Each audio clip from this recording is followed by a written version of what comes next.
হযরত আবু বকর রাদিয়াল্লাহু তাআলা আনহুর মেয়ে হযরত আসমা রাদিয়াল্লাহু তাআলা আনহা যখন ইসলাম গ্রহণ করেছেন, তখন আবু বকর রাদিয়াল্লাহু তাআলা আনহুর আগের স্ত্রী ওয়াহিয়া মুশরিকা, তখনও সে মুশরিক ছিল। যখন ইসলাম নতুন নতুন এসেছে, ঠিক কিনা, মুসলমান হচ্ছে, তখন আল্লাহর রাসূল সাল্লাল্লাহু আলাইহি ওয়াসাল্লাম আল্লাহর আদেশে মক্কা থেকে মদিনায় হিজরত করেন।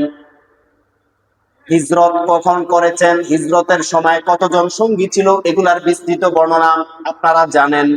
আজকে আমি শুধু কেবল মা বাবার প্রতি সন্তান সন্ততির গুরুত্ব কি, দায়িত্ব কি, রেসপন্সিবিলিটি কি, এবং সন্তানের প্রতি মা বাবার দায়িত্ব কি, এবং মা বাবার প্রতি সন্তানের দায়িত্ব কি, কোরআন এবং সুন্নাহ অনুসারে আপনাদের সামনে একটু আলোচনা করব।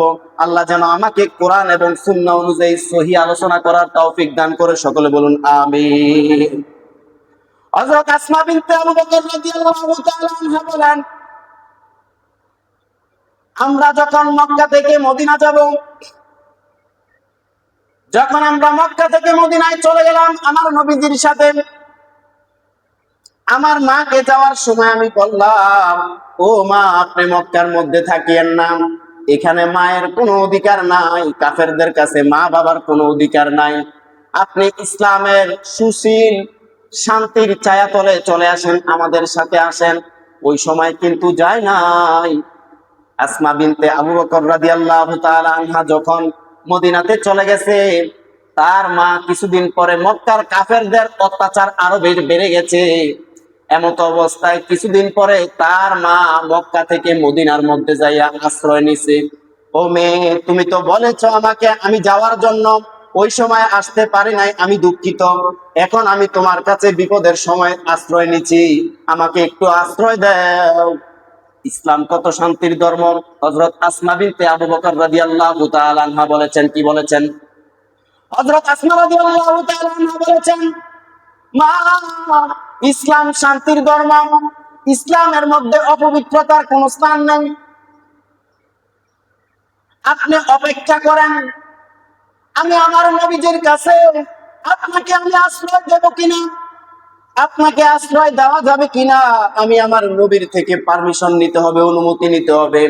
আমার আবু বকর সিদ্দিক রাদিয়াল্লাহু তাআলা আনহুর মেয়ে হযরত আসমা রাদিয়াল্লাহু তাআলা ছুটে গেলেন আমার নবীজির দরবারের মধ্যে। যাওয়ার পরে আমার নবীজির কাছে জিজ্ঞাসা করলেন, ইয়া রাসূলুল্লাহ, আমার মা এসেছেন আমার কাছে, এমত অবস্থায় ওয়াহিয়া মুশরিকা, এমত অবস্থায় সে মুশরিকা, অপবিত্রা, সে আমার কাছে আশ্রয় চাই। ইয়া রাসূলুল্লাহ, আমি কি তাকে আশ্রয় দিব?